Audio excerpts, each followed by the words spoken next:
বিএনপির সিনিয়র যুগ্ম মহাসচিব রুহুল কবির রিজভী অভিযোগ করেছেন, অন্তর্বর্তী সরকার শেখ হাসিনার পুরনো কৌশলের পুনরাবৃত্তি করছে।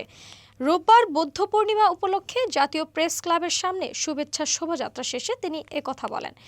রিজভী বলেন, সাতক্ষীরা ও কুড়িগ্রাম সীমান্ত দিয়ে ভারত থেকে লোকজন নির্বিঘ্নে প্রবেশ করছে, কিন্তু সরকার বরাবরই নীরব।